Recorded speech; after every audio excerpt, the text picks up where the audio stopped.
Jésù Kristi olùṣọ́ àgùntàn rere, òun náà ni olùṣọ́ àgùntàn àgbà. Ó ń bọ̀ wá san fún àwa olùṣọ́ àgùntàn tó yàn, tó fi sẹ́rán, tó fi wá ṣe olùṣọ́ fún agbo rẹ̀. Yóò dé wa ládé ògo.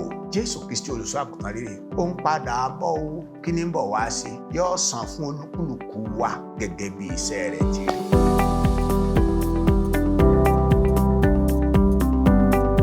Ọlọ́run bàbá Jésù Kristi, ó ní forúkọ rẹ̀. Wá rán ọ̀rọ̀ rẹ̀ sí wa. Wá sí wa lóore o, kára àánú gbà. Jésù Kristi Olúwa wa. Àmín. À ń fi ẹnu ọ̀rọ̀ jóná ní òní lórí ọ̀rọ̀ Jésù Kristi ní olùṣọ́ àgùntàn rere. Jésù Kristi pé èmi ni olùṣọ́ àgùntàn rere. Olùṣọ́ àgùntàn rere fi ẹ̀mí rẹ̀ lélẹ̀ fún àwọn àgùntàn. Ohun tí mo wá fẹ́ fi parí ọ̀rọ̀ yìí ní òní ni àwọn iṣẹ́ olùṣọ́ àgùntàn rere. Àwọn iṣẹ́ olùṣọ́ àgùntàn rere.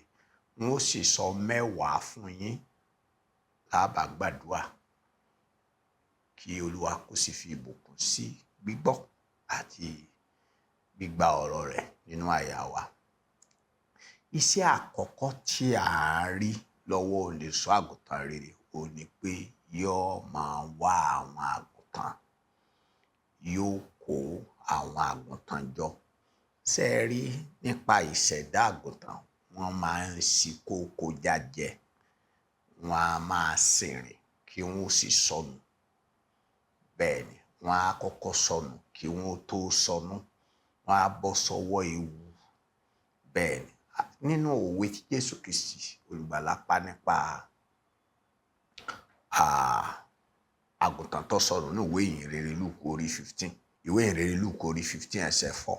Ó ní ọkùnrin wo nínú yín tí ó ní 100 àgùntàn, bí ó bá sọ ọ̀kan nù nínú wọn, tí kì yóò fi 99 yòókù sílẹ̀ ní ijù, tí kì yóò sì tọsẹ̀ èyí tí ó nù títí yóò fi rí.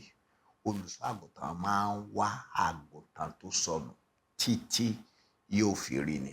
Ìyẹn ni ojúṣe àkọ́kọ́ tí olùṣọ́ àgùntàn. Bẹ́ẹ̀ náà ni Kristi ń ṣe títí dọ̀la. Àwa yìí àtèmi àtàwọn àyànfẹ́ tá a wà nú agbo lọ́wọ́lọ́wọ́, Kristi ló wá wa. Ìyàtọ̀ tó ń bẹ láàrin Kristi, kéèyàn ò ní gbàlà, kéèyàn wà nú Kristi àtẹ̀sìn nìyẹn. Àwọn ẹlẹ́sìn ni wọ́n máa ń ṣe làálàá páwọn fẹ́ wọ́ lọ́hùn. Nínú Kristi ni máa ń wá àwọn àgùntàn tiẹ̀. Bẹ́ẹ̀ ni, ó máa ń wá wa láwàárí. Ara kìtìyàn wíwá àgùntàn rẹ̀ tó sọnù ó ní àkókò ìkórè tẹ́ ń gbọ́ lójoojúmọ́ yìí ní orí àwọn ẹ̀rọ alátagbà wa. Pé ojúṣe àkọ́kọ́ tí olùṣọ́ àgùntàn tó jẹ́ iṣẹ́ olùṣọ́ àgùntàn ó ní kó wá àwọn àgùntàn.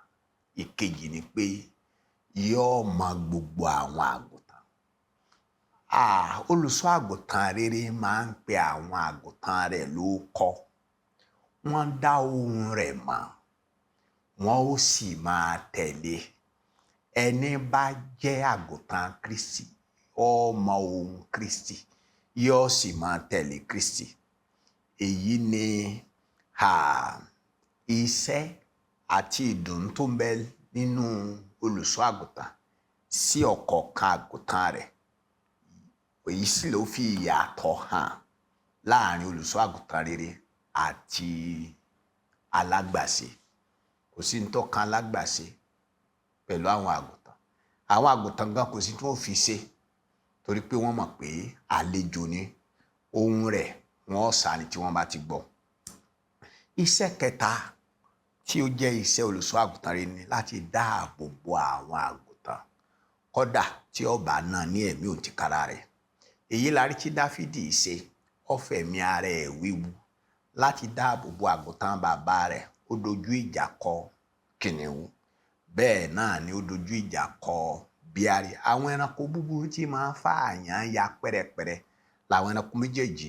Ṣùgbọ́n olùṣọ́ àgùntàn rere kì í ṣe pé ó wà nínú Dáfídì nìkan ni, ó wà pẹ̀lú rẹ̀. Dáfídì fẹ̀mí ara rẹ̀ wéwu nítorí àgùntàn. Jésù Kristi Olúwa wa náà ó fẹ̀mí rẹ̀ wéwu nítorí tiwa. Ó kú. Dáfídì ò kú nítorí àgùntàn, ṣùgbọ́n Jésù Kristi kú láti gba àwa àgùntàn rẹ̀ là. Ìkẹrin ni wípé ojúṣe àbí iṣẹ́ tí olùṣọ́ àgùntàn rere máa ń ṣe òun ni pé yóò wá pápá oko tútù.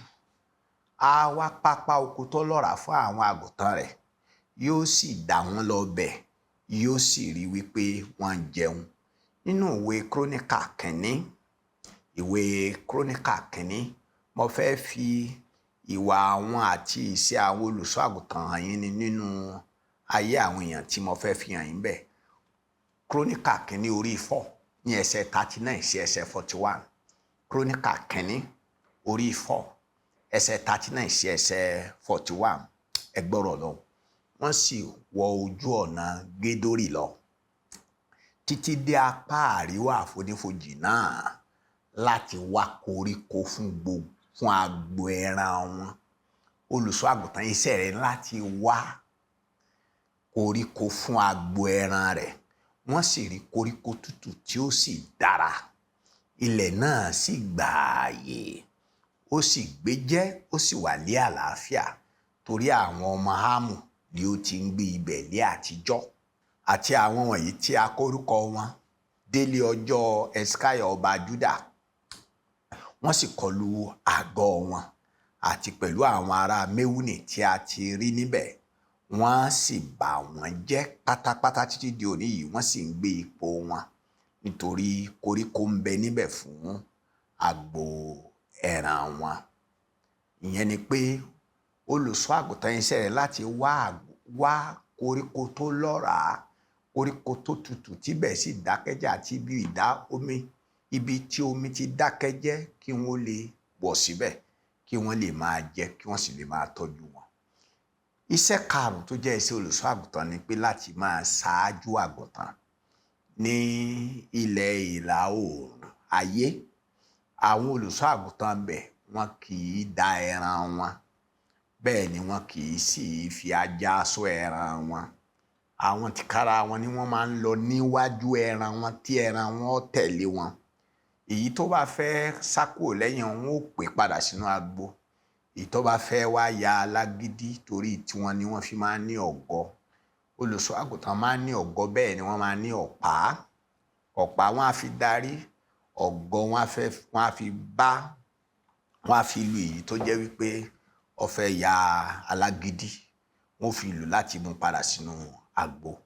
Ìkẹfà ni wípé iṣẹ́ olùṣọ́ àgùntàn ó láti ṣe ìwòsàn fún àwọn tí wọ́n bá fara gba ọgbẹ́. Nínú ìwé Ìsíkẹ́ẹ̀lì orí 34, Ìsíkẹ́ẹ̀lì orí 34 ní ẹsẹ̀ 4 àti ẹsẹ̀ 16. Mo fẹ́ kà á nínú Yorùbá ìgbàlódé ìròyìn ayọ̀. Ẹ gbọ́, ó ní 34 ní ẹsẹ̀ 4. Kí ìwọ kò tí ì mú aláìlágbára lára le tàbí wo aláìsàn sàn tàbí dí ọgbẹ́ fún ẹni tí ó fi ara pa. Ìwọ kò tí ì mú àwọn aṣáko padà tàbí wá ẹni tó nù. Ìwọ ṣe àkóso wọn ní ọ̀nà líle pẹ̀lú ìwà òǹrorò. Ẹ wá gbọ́ o, àwọn olùṣọ́ àgùntàn tó Olúwa bẹ̀ ń ṣẹ́ wọn ò ṣe yẹn o. Ọba ògo fúnra rẹ̀ wá sọ ní ẹsẹ̀ 16 pé èmi yóò ṣe àwárí àwọn tí ó nù. Èmi yóò mú àwọn tó ń rìn ìrìn àrè kiri padà. Àgùntàn ló ní ìrìn àrè nígbà míì. Èmi yóò dí ọgbẹ́ àwọn tó fi ara pa. Èmi yóò sì fún àwọn aláìlágbára ní okun. Ṣùgbọ́n àwọn tí ó sanra tí ó sì ní agbára ni èmi yóò parun. Èmi yóò ṣe olùṣọ́ àwọn agbo ẹran náà pẹ̀lú òdodo. Ìyẹn ni pé ojúṣe iṣẹ́ olùṣọ́ àgùntàn ni láti wo àgùntàn tó bá ń ṣàìsàn, láti wòsàn. Èyí tó bá fara pa nínú ìrìn àrè, èyí tó bá bọ́ sọ́wọ́ tàbí èyí tó rí bọ́ látorí òkè. Iṣẹ́ olùṣọ́ àgùntàn ò ní láti yọ irú àgùntàn bẹ́ẹ̀ kó sì ṣe àwòtán rẹ̀. Iṣẹ́ olùṣọ́ àgùntàn keje ni pé láti ṣe ìwòsàn èyí tí ara rẹ̀ ò bá le. Àwọn àgùntàn wọn a máa ṣàìsàn, bẹ́ẹ̀ ni wọn a máa jìyà nígbà tí òtútù bá dé, bẹ́ẹ̀ ni tí ooru tó gbóná bá dé, ó lè mú àìsàn dé bá wọn. Iṣẹ́ olùṣọ́ àgùntàn ni láti rí wípé ó ń ṣe ìtọ́jú wọn. Ìkẹjọ ni pé àwọn iṣẹ́ olùṣọ́ àgùntàn ni láti dá àwọn àgùntàn jẹ́jẹ́, pàápàá àwọn àgùntàn tó bá lóyún. Ìkẹsàn-án, ojúṣe rẹ̀ ni láti gbé àgùntàn. Olùṣọ́ àgùntàn rere á gbé àgùntàn lórí, léjìká rẹ̀, gbà mìíràn á gbé sí àyà rẹ̀, gbà mìíràn olùṣọ́ àgùntàn ó lè wo èyí tó lera nínú àwọn àgùntàn yẹn tó sì dàgbà kí ó gbé èyí tó ti farapa tí ò lè rìn, èyí táàárẹ̀ ti mú kó gbélé lórí. Paríparí ẹ̀ ó ní wípé ojúṣe iṣẹ́ olùṣọ́ àgùntàn ni láti jábọ̀ fún ẹni tó ní àgùntàn. Kristi Jésù Olúwa ó ṣe èyí níwé ìrere Jòhánù orí 17 ní ẹsẹ̀ 12. Ọba ògo sọ wípé gbogbo àwọn àgùntàn tí bàbá fún mi, gbogbo ẹ̀ ni mo pa wọ́n mọ́ o. Ní bàbá, nígbà mo wà nú ayé, mo pa wọ́n mọ́ o, mo pa wọ́n mọ́ o. Jẹ́ àká o. Jòhánù orí 17 ní ẹsẹ̀ 12. Ẹja gbọ́rọ̀ lọ. Onígbà tí mo wà pẹ̀lú wọn ní ayé, mo pa wọ́n mọ́ ní orúkọ rẹ̀. Àwọn tí ìwọ fi fún mi ni mo ti pa mọ́. Ẹnìkan nínú wọn kò sọnù bí kò sí ọmọ ègbé, kí ìwé mímọ́ kí ó lè ṣẹ.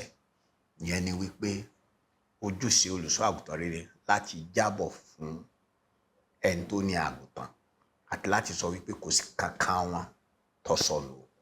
Ẹ̀yin àyànfẹ́, ní àkótán, Jésù Kristi ni olùṣọ́ àgùntàn rere. A sì rí nínú àwọn iṣẹ́ yìí tí ó ń ṣe. Àkọ́kọ́ ni pé ó máa ń sàmì sí àwọn àgùntàn rẹ̀. Nínú ìwé ìfihàn orí 7 ẹsẹ̀ 3 àti ẹsẹ̀ 4, a sàmì sí àwọn 2,700 títí di òní. Gbogbo àwa àgùntàn Kristi ni Jésù ti sàmì sí lára. Ìyẹn ni pé a ní èdìdì Ọlọ́run lára wa. Ẹ̀mí mímọ́ gan wa ni a fi ṣe èdìdì wa di ọjọ́ ìdáǹdè. Ìkejì ni wípé Jésù Kristi bí olùṣọ́ àgùntàn rere, ó sì ń wá àwọn àgùntàn tó sọnù. Ó ń wá ọ̀rẹ́ mi tó wà lóde Kristi, ó ní ọmọ bọ̀ nílé o. Ìkẹta, Jésù Kristi yìí náà bí olùṣọ́ àgùntàn rere, ó ló ń pèsè ilé, agbo fún àgùntàn tó bá ti wárí, yóò mú wá sínú agbo. Agbo yìí ni ìjọ kan, ìkórajọpọ̀ kan, agbo ilé ìgbàgbọ́ kan. Jésù Kristi olùṣọ́ àgùntàn rere, òun náà ni ó yọ ọ̀rọ̀ àwọn àgùntàn rẹ̀ kúrò láàrin àwọn ewúrẹ́. Bẹ́ẹ̀ gẹ́gẹ́ kí a parí ẹ̀ wípé Jésù Kristi yìí ó parí ìwé mímọ́ nínú ìwé ìfihàn ní orí 22 ní ẹsẹ̀ 20. Ẹgbọ́n tí ọba ògo sọ, ẹni tó jẹ́rìí nǹkan wọ̀nyí wípé nítòótọ́ èmi ń bọ̀ kánkán, àmì máa bọ̀, Jésù Olúwa. Jésù Kristi olùṣọ́ àgùntàn rere, ó ń padà bọ̀ o. Ó ń padà bọ̀. Kí ni ń bọ̀ wá sí? Yóò san fún olúkúlùkù wa gẹ́gẹ́ bí iṣẹ́ rẹ̀ ti rí. Jésù Kristi olùṣọ́ àgùntàn rere, òun náà ni olùṣọ́ àgùntàn àgbà. Ó ń bọ̀ wá san fún àwa olùṣọ́ àgùntàn tó yàn, tó fi sẹ́rán, tó fi wá ṣe olùṣọ́ fún agbo rẹ̀. Yóò dé wa ládé ògo. Pétérù kìíní orí 5 ẹsẹ̀ 4. Pé nígbà tí Jésù Kristi ti ṣe olórí olùṣọ́ àgùntàn wa tó bá farahàn, ó lá gba adé tí kì í sá. Ọba àwọn ọba, ògo ni fún orúkọ rẹ̀. Olúwa, tí ọ̀rọ̀ yìí lẹ́yìn, jẹ́ kí gbogbo àwọn tó wà lóde, jẹ́ wọn wọlé. Àwọn àgùntàn tó wà lóde, bàbá, wá wọn rí kó mú wọn wá ságbo. Àwa tá a wà nílé, jẹ́ á máa mọ rírì oore tó o ṣe fún wa. Jẹ́ kí ọkàn wa kó balẹ̀. Àwọn tó ń gbé ní inú fún àyàfu bí ẹni pé bóyá wọ́n sọnù lọ́la, bàbá mímọ́, jẹ́ kí òye yìí kó kalẹ̀ lé ọkàn wọn, kí wọ́n sì dúró ṣinṣin nínú rẹ̀. Kán máa fi ayọ̀ àti ìdùnnú máa tẹ̀lé ọ. Kán sì máa fi ayọ̀ àti ìdùnnú jẹ́rìí rẹ níbi gbogbo. A dúpẹ́ torí pé o ti gbọ́ o. Ògo ni fún orúkọ rẹ̀. má dáwọ́ iṣẹ́ rẹ dúró, máa ṣàtìlẹ́yìn fún wa láti máa tẹ̀síwájú. A dúpẹ́ torí pé o ti gbọ́ o. Jésù Kristi Olúwa wa.